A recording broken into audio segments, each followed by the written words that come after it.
जय हिंद दोस्तों, स्वागत है आपके अपने चैनल रेलवे एग्जाम टारगेट में। दोस्तों, इस वीडियो में हम आपके लिए लेकर आए टॉप साइंस क्वेश्चन। ये ऐसे क्वेश्चन है जो बार बार एग्जाम में पूछते हैं। तो किसी भी एग्जाम की तैयारी कर रहे हैं जहां पर साइंस पूछा जाता है या सेट आपके लिए महत्वपूर्ण रहेगा। तो चलिए वीडियो की शुरुआत करते हैं। वीडियो के अंत में फीडबैक जरूर दीजिएगा। चलिए देखते हैं पहला क्वेश्चन क्या पूछा है। जो भी क्वेश्चन है इंपॉर्टेंट और सिलेक्टेड क्वेश्चन है। देखते हैं पहला क्वेश्चन क्या पूछा है आपसे। पहला क्वेश्चन जो पूछा है वह पूछा है निम्नलिखित में से कौन सा ऊर्ध्वपातन कर सकता है। आपसे पूछा है कि निम्नलिखित में से कौन सा ऊर्ध्वपातन कर सकता है। ऊर्ध्वपातन से एग्जाम में क्वेश्चन पूछता है। बताइए इसका राइट आंसर क्या हो जाएगा। राइट आंसर कमेंट बॉक्स में लिख दीजिए। तो राइट आंसर जो हो जाएगा वो हो जाएगा ऑप्शन सी, अमोनियम क्लोराइड। इस प्रश्न का राइट आंसर हो जाएगा ऑप्शन सी। इस प्रश्न का राइट आंसर हो जाएगा। ऊर्ध्वपातन होता क्या है? तो ऊर्ध्वपातन एक ऐसी भौतिक प्रक्रिया है जिसमें कोई ठोस पदार्थ सीधे गैस में बदल जाता है बिना तरल अवस्था में आए। अमोनियम क्लोराइड जिसका रासायनिक सूत्र है NH4Cl ऊर्ध्वपातन करने वाला प्रमुख पदार्थों में से एक है। जब इसे गर्म किया जाता है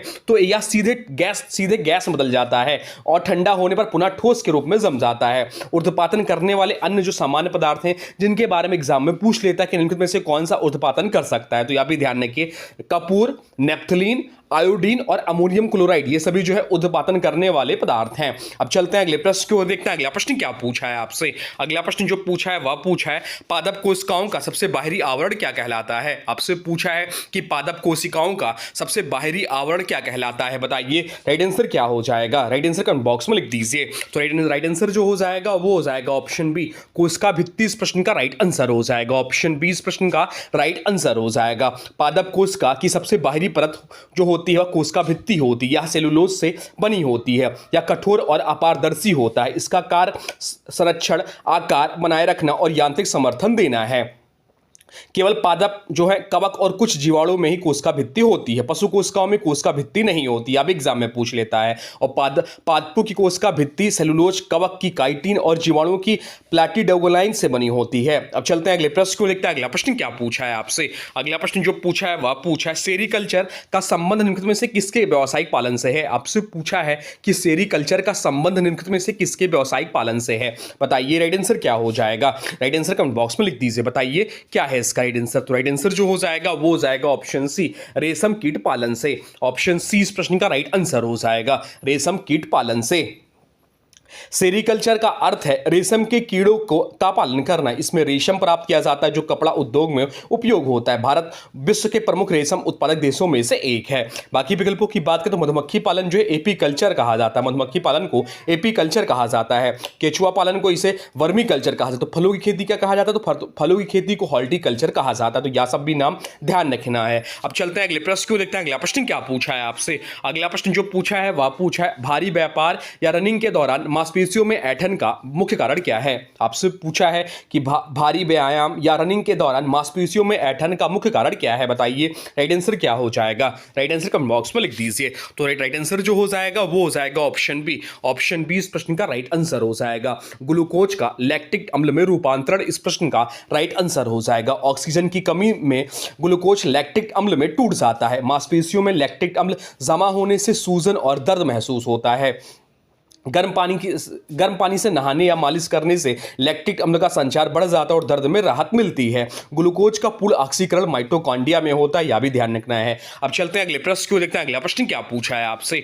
अगला प्रश्न जो पूछा है वह पूछा है निम्नलिखित में से कौन सा एक लोहे का अयस्क है। आपसे पूछा है कि निम्नलिखित में से कौन सा एक लोहे का अयस्क है। बताइए राइट आंसर क्या हो जाएगा। राइट आंसर कमेंट बॉक्स में लिख दीजिए और यह इंपॉर्टेंट मार्क कर लीजिए। बहुत ज्यादा इंपॉर्टेंट यह प्रश्न है। बताइए इसका राइट आंसर क्या हो जाएगा। तो इसका जो राइट आंसर हो जाएगा वो हो जाएगा ऑप्शन सी, सिडराइट। इस प्रश्न का राइट आंसर हो जाएगा। सिडराइट लोहे का एक महत्वपूर्ण अयस्क है जिसका रासायनिक सूत्र जो है FeCO3 इसका रासायनिक सूत्र होता है। यह कार्बोनेट अयस्क है। अन्य प्रमुख लोहे के अयस्क की बात करें तो हेमेटाइट, Fe2O3 और मैग्नेटाइट ये सभी भी लोहे के प्रमुख अयस्क है। बाकी विकल्पों की बात करें तो बॉक्साइट जो है या एल्युमिनियम का अयस्क है, या जो है एल्युमिनियम का अयस्क है।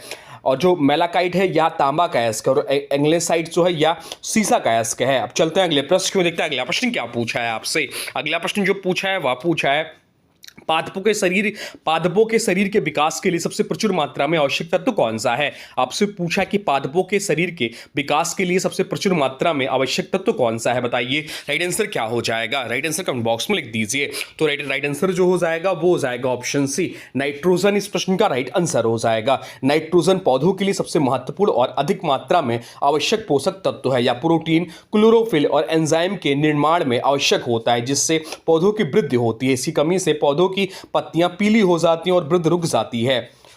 चलिए मुख्य पोषक तत्व बताते हैं। नाइट्रोजन वृद्धि के लिए कारण होता है, फास्फोरस या जड़ विकास के लिए जरूरत होती है, और पोटेशियम रोग प्रतिरोधक के लिए आवश्यक है पौधों में। अब चलते हैं अगले प्रश्न की ओर, देखते हैं अगला प्रश्न क्या पूछा है आपसे। अगला प्रश्न जो पूछा है वह कौन सी ग्रंथि है जो केवल यौवन तक सक्रिय रहती है और बाद में विलुप्त हो जाती है? आपसे पूछा है कि वह कौन सी ग्रंथि है जो केवल यौवन तक सक्रिय रहती है और बाद में विलुप्त हो जाती है, बताइए राइट आंसर क्या हो जाएगा? राइट आंसर कमेंट बॉक्स में लिख दीजिए। तो राइट आंसर जो हो जाएगा वो हो जाएगा ऑप्शन बी, थाइमस ग्रंथि इस प्रश्न का राइट आंसर हो जाएगा। ऑप्शन बी इस प्रश्न का राइट आंसर हो जाएगा। थाइमस ग्रंथि बचपन में सक्रिय रहती और यौवन के बाद धीरे धीरे सिकुड़ जाती है, या टी लिम्फोसाइट्स के विकास में महत्वपूर्ण भूमिका निभाती है, जो प्रतिरक्षा के लिए जरूरी है। यौवन के बाद इसकी भूमिका कम हो जाती है और यह वसा ऊतक में बदलने लगती है। बाकी विकल्पों की बात करें तो पीनियल ग्रंथि जो है या मेलाटोनिन हार्मोन बनाती है, विलुप्त नहीं होती। पीयूष ग्रंथि की बात करें तो यह मास्टर ग्लैंड है, जीवन भर सक्रिय रहती है। और हाइपोथैलेमस की बात करें तो यह मस्तिष्क का हिस्सा है, हार्मोन नियंत्रण करता है। अब चलते हैं अगले प्रश्न को, देखते हैं अगला प्रश्न क्या पूछा है आपसे। अगला प्रश्न जो पूछा है वह पूछा है अस्थिमज्जा में लालक कोशिकाओं के उत्पादन को कौन सा हार्मोन बढ़ावा देता है? आपसे पूछा है कि अस्थिमज्जा में लालक कोशिकाओं के उत्पादन को कौन सा हार्मोन बढ़ावा देता है, बताइए इस प्रश्न का राइट आंसर क्या हो जाएगा? राइट आंसर कमेंट बॉक्स में लिख दीजिए। तो राइट आंसर जो हो जाएगा वो हो जाएगा ऑप्शन सी, एरिथ्रोपोएटिन इस प्रश्न का राइट आंसर हो जाएगा। ऑप्शन सी इस प्रश्न का राइट आंसर हो जाएगा। एरिथ्रोपोएटिन जो है ईपीओ, इसको शॉर्टकट में बोलते हैं, क्या बोलते हैं? ईपीओ। एरिथ्रोपोएटिन हार्मोन लालक कोशिकाओं के निर्माण में बढ़ाता है। यह हार्मोन मुख्य रूप से किडनी द्वारा स्त्रावित होता है। शरीर में ऑक्सीजन की कमी होने पर ईपीओ का स्त्राव बढ़ जाता है। बाकी विकल्पों की बात करें तो इंसुलिन या ब्लड शुगर को नियंत्रित करता है। थायरॉक्सिन की बात करें तो यह मेटाबॉलिज्म को नियंत्रित करता है, और एड्रेनोलिन की बात करें तो यह आपातकालीन हार्मोन है। अब चलते हैं अगले प्रश्न को, देखते हैं अगला प्रश्न क्या पूछा है आपसे। अगला प्रश्न जो पूछा है वह पूछा है पृथ्वी के वायुमंडल में सबसे अधिक मात्रा में पाई जाने वाली गैस कौन सी है? आपसे पूछा है कि पृथ्वी के वायुमंडल में सबसे अधिक मात्रा में पाई जाने वाली गैस कौन सी है, बताइए राइट आंसर क्या हो जाएगा? राइट आंसर कमेंट बॉक्स में लिख दीजिए। तो इस प्रश्न का जो राइट आंसर हो जाएगा वो हो जाएगा ऑप्शन सी, नाइट्रोजन इस प्रश्न का राइट आंसर हो जाएगा। पृथ्वी के वायुमंडल में लगभग नाइट्रोजन जो है 78% होती है, जो सबसे अधिक मात्रा में पाई जाती है। नाइट्रोजन रासायनिक रूप से कम प्रतिक्रियाशील होती है, इसलिए वातावरण को स्थिर बनाए रखती है, या पौधों के लिए आवश्यक पोषक तत्व है। वायुमंडल की संरचना की बात करें तो नाइट्रोजन की जो प्रतिशत मात्रा होती है वह होती है 78%। ऑक्सीजन की बात करें तो ऑक्सीजन जो पाई जाती है वह 21% पाई जाती है। आर्गन की बात करें तो आर्गन जो पाई जाती है वो 0.93% पाया जाता है वायुमंडल में। उसके बाद जो है CO2 जो कि 0.04% पाया जाता है। अब चलते हैं अगले प्रश्न को, देखते हैं अगला प्रश्न क्या पूछा है आपसे। अगला प्रश्न जो पूछा है वह पूछा है भोपाल गैस त्रासदी के दौरान यूनियन कार्बाइड कंपनी से कौन सी जहरीली गैस लीक हुई थी? आपसे पूछा कि भोपाल गैस त्रासदी जो कि 1984 में हुआ था, पूछा के दौरान यूनियन कार्बाइड कंपनी से कौन सी जहरीली गैस लीक हुई थी, बताइए राइट आंसर क्या हो जाएगा? तो राइट आंसर जो हो जाएगा वो हो जाएगा ऑप्शन बी, मिथाइल आइसोसाइनाइड इस प्रश्न का राइट आंसर हो जाएगा। ऑप्शन बी इस प्रश्न का राइट आंसर हो जाएगा। भोपाल गैस ट्रेजेडी जो हुआ था 2 से 3 दिसंबर 1984 को हुई थी। इसमें मिथाइल आइसोसाइनाइड MIC जिसे बोलते हैं, MIC नामक अत्यंत विषैली गैस लीक हुई थी, या दुनिया के सबसे बड़ी औद्योगिक दुर्घटनाओं में से एक मानी जाती है। बाकी विकल्पों की बात करें तो नाइट्रस ऑक्साइड या लाफिंग गैस है, इतनी घातक नहीं है। कार्बन मोनोऑक्साइड की बात करें तो यह जहरीली गैस है, लेकिन इस घटना में लीक नहीं हुई थी। सल्फर डाइऑक्साइड की बात करें तो यह भी प्रदूषक गैस है, पर इस दुर्घटना से संबंधित नहीं है। अब चलते हैं अगले प्रश्न को, देखते हैं अगला प्रश्न क्या पूछा है आपसे। अगला प्रश्न जो पूछा है वह पूछा है निम्नलिखित में से कौन सा पादप हार्मोन पौधों के तनु के विकास में मदद करता है? आपसे पूछा कि निम्नलिखित में से कौन सा पादप हार्मोन पौधों के तनु के विकास में मदद करता है, बताइए इसका राइट आंसर क्या हो जाएगा? राइट आंसर कमेंट बॉक्स में लिख दीजिए। तो राइट आंसर जो हो जाएगा वो हो जाएगा ऑप्शन डी। ऑप्शन डी इस प्रश्न का राइट आंसर हो जाएगा। जिबरेलिन इस प्रश्न का राइट आंसर हो जाएगा। जिबरेलिन एक विकास हार्मोन है जो पौधों में तनों की लंबाई बढ़ाने और कोशिकाओं के विस्तार में सहायता करता है। या बीज अंकुरण और फल के विकास में भी सहायक होता है। जिबरेलिन की खोज जापान में गिब्बेरा फ्यूजिकुरोई नमक कवक से हुई थी, जिसमें चावल के पौधों में असमान वृद्धि कर दी थी। बाकी विकल्पों की बात करें तो एथिलीन जो है फल पकने और पत्तियों के झड़ने में मदद करता है। साइटोकाइनिन की बात करें तो कोशिका विभाजन और पत्तियों की हरियाली बनाए रखने में सहायक है। एसिटिक एसिड जो है या विकास को रोकता है और बीज में निष्क्रियता में मदद करता है। अब चलते हैं अगले प्रश्न को देखते हैं। अगला प्रश्न क्या पूछा है आपसे। अगला प्रश्न जो पूछा है वह पूछा केंद्रक और कोशिका झिल्ली के बीच मौजूद जेली जैसे पदार्थ को क्या कहा जाता है। आपसे पूछा है कि केंद्रक और कोशिका झिल्ली के बीच मौजूद जेली जैसे पदार्थ को क्या कहा जाता है। बताइए इसका राइट आंसर क्या हो जाएगा। राइट आंसर कमेंट बॉक्स में लिख दीजिए। तो राइट आंसर जो हो जाएगा वो हो जाएगा ऑप्शन बी, कोशिका द्रव्य इस प्रश्न का राइट आंसर हो जाएगा। कोशिका द्रव्य जिसे साइटोप्लाज्म भी बोलते हैं, एक जेली जैसा अर्धद्रव पदार्थ होता है जो कोशिका झिल्ली और केंद्रक के बीच पाया जाता है या कोशिका का मुख्य भाग होता है जहां अधिकांश रासायनिक क्रियाएं होती है।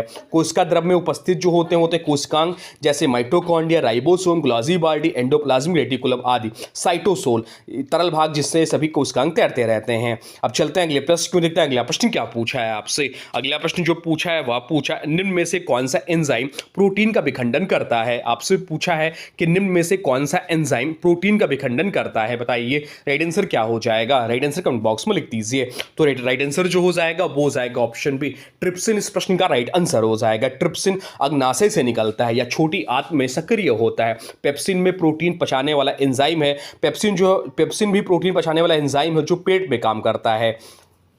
तो जो एमाइलेज दिया हुआ विकल्प में या स्टार्च को तोड़ता है। ट्रिप्सिन प्रोटीन को अमीनो अम्ल में तोड़ता है। लाइपेज की बात में वसा को तोड़ता है और माल्टेज जो है डाइसेकेराइड को ग्लूकोज में बदलता है। चलते हैं अगले प्रश्न की ओर, देखते हैं अगला प्रश्न क्या पूछा है आपसे। अगला प्रश्न जो पूछा है वह पूछा कीटों का अध्ययन क्या कहलाता है। आपसे पूछा है कि कीटों का अध्ययन क्या कहलाता है। बताइए राइट आंसर क्या हो जाएगा। राइट आंसर कमेंट बॉक्स में लिख दीजिए। तो राइट आंसर जो हो जाएगा वो हो जाएगा ऑप्शन सी, एंटोमोलॉजी कहलाता है। ऑप्शन सी इस प्रश्न का राइट आंसर हो जाएगा, एंटोमोलॉजी कहलाता है। कीटों के अध्ययन को एंटोमोलॉजी कहा जाता है।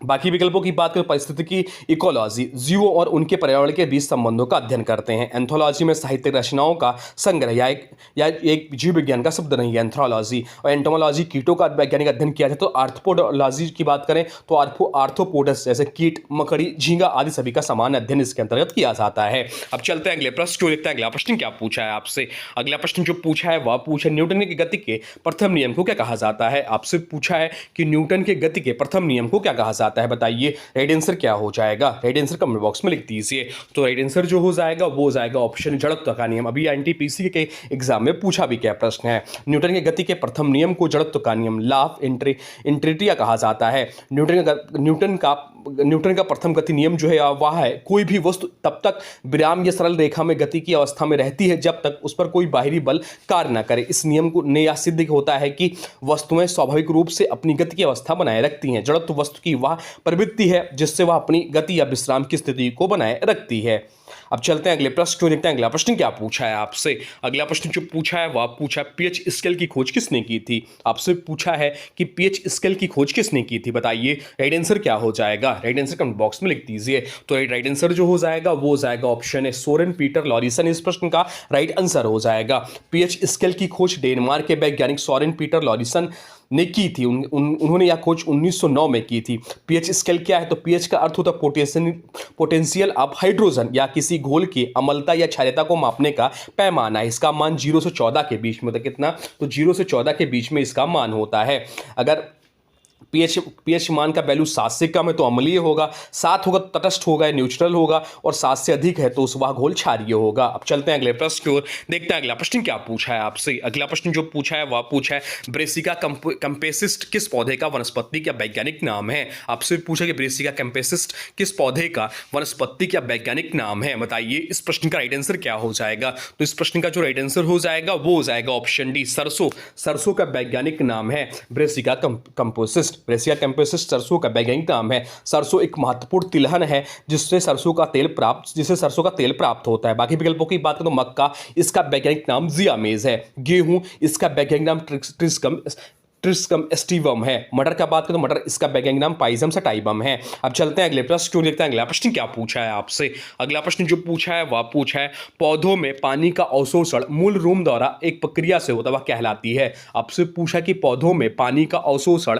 मूल रूम द्वारा एक प्रक्रिया से होता है वह कहलाती है, वह क्या कहलाती है, यह आपसे पूछा है। बताइए इसका राइट आंसर क्या हो जाएगा। तो राइट आंसर जो हो जाएगा वो हो जाएगा ऑप्शन सी, परासरण कहते हैं। ऑप्शन सी इस प्रश्न का राइट आंसर हो जाएगा। पौधों की जड़ों के मूल रूम मिट्टी से पानी का अवशोषण करते हैं। यह प्रक्रिया परासरण कहलाती है। परासरण वह प्रक्रिया है जिसमें पानी कम सांद्रता वाले घोल से अधिक सांद्रता वाले घोल की ओर अर्धपारगम्य झिल्ली के माध्यम से प्रभावित होती है। इस प्रकार पौधे मिट्टी से जल लेकर उसे ऊपर की ओर तनों पत्तियों आदि तक पहुंचाते हैं। अब चलते हैं अगले प्रश्न क्यों देखते हैं अगला प्रश्न क्या पूछा है आपसे। अगला प्रश्न जो पूछा है वह पूछा है फूलों और बीजों को विभिन्न प्रकार के आकर्षक रंग कौन प्रदान करता है। आपसे पूछा कि फलों और बीजों को विभिन्न प्रकार के आकर्षक रंग कौन प्रदान करता है, यह आपसे पूछा है। बताइए राइट आंसर क्या हो जाएगा। राइट आंसर कमेंट बॉक्स में लिख दीजिए। बताइए इसका राइट आंसर क्या हो जाएगा।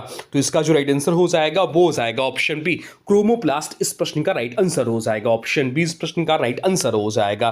क्रोमोप्लास्ट एक प्रकार का प्लास्टिड होता है जो पादप कोशिकाओं में रंग द्रव्य के लिए होता है या फूलों, फलों और बीजों में पीला, नारंगी, लाल आदि रंगों को उत्पन्न करता है। बाकी विकल्पों की बात करें तो ल्यूकोप्लास्ट जो दिया हुआ है, ल्यूकोप्लास्ट खाद्य पदार्थों का भंडारण करता है जैसे स्टार्च तेल का। क्लोरोप्लास्ट की बात करें तो इस शब्द से आप लोग परिचित होंगे। प्रकाश संश्लेषण करता है और पौधों को हरा रंग देता है। और दोनों प्लास्ट की बात करें तो ऐसा कोई प्लास्टिड नहीं है या गलत विकल्प है। अब चलते हैं अगले प्रश्न क्यों देखते हैं अगला प्रश्न क्या पूछा है आपसे। तो अगला प्रश्न जो पूछा है वह पूछा है मानव रक्त में मौजूद वो कौन सी छोटी चक्रियाएं हैं जो रक्त का थक्का बनाने वाले पदार्थ उत्पन्न करती हैं। आपसे पूछा है कि मानव रक्त में मौजूद वह कौन सी छोटी चक्रिकाएं या स्मॉल प्लेलेट्स हैं जो रक्त का थक्का बनाने वाले पदार्थ उत्पन्न करती हैं। बताइए इसका राइट आंसर क्या हो जाएगा। इसका यह इंपॉर्टेंट प्रश्न है। बताइए इसका राइट आंसर क्या हो जाएगा। राइट आंसर हो जाएगा ऑप्शन बी, बिम्बाणु या प्लेटलेट्स उसे बोलते हैं। ऑप्शन सी इस प्रश्न का राइट आंसर हो जाएगा। बिम्बाणु या प्लेटलेट्स रक्त के थक्का बनाने में मुख्य भूमिका निभाती हैं। चोट लगने पर फ्राइबिन बनने में मदद करते हैं जिससे खून बहना रुक जाता है। ये बहुत छोटे और बिना नाभिक वाले कण होते हैं। अन्य विकल्पों की बात करें तो WBC श्वेत रक्त कोशिकाएं ये शरीर को संक्रमण से बचाते हैं। RBC की बात करें तो ये ऑक्सीजन का परिवहन करते हैं। अल्विका की बात करें तो ये फेफड़ों में गैसों के आदान प्रदान से संबंधित हैं। तो ये रहे आपके टॉप साइंस क्वेश्चन जो आपके आने वाले एग्जाम के लिए बहुत महत्वपूर्ण हो जाते हैं। आप चाहे किसी भी एग्जाम की तैयारी करें जैसे home guard, UP police constable, SSC या किसी भी अन्य एग्जाम की तैयारी कर रही है आपके लिए इंपॉर्टेंट रहेगा। यहाँ से आपके एग्जाम में क्वेश्चन देखने को मिलेंगे। अब आज के वीडियो से प्रश्न है, इसका राइट आंसर आप लोगों को कमेंट बॉक्स में बताना है। आज के वीडियो से प्रश्न है कि पृथ्वी के वायुमंडल में सबसे अधिक मात्रा में पाई जाने वाली गैस कौन सी है। आपसे पूछा है कि पृथ्वी के वायुमंडल में सबसे अधिक मात्रा में पाई जाने वाली गैस कौन सी। इसका जो भी राइट आंसर होगा कमेंट बॉक्स में जरूर बताइए। इसके बारे में जो भी कुछ जानते हैं कमेंट बॉक्स में लिख दीजिए। और हाँ देखिए, अभी तक आपने वीडियो को लाइक नहीं किया है तो प्लीज़ वीडियो को लाइक कर दीजिए और चैनल पर नए चैनल को सब्सक्राइब भी कर लीजिए। तो चलिए मिलते हैं एक नए वीडियो में, तब तक के लिए thanks for watching railway exam target.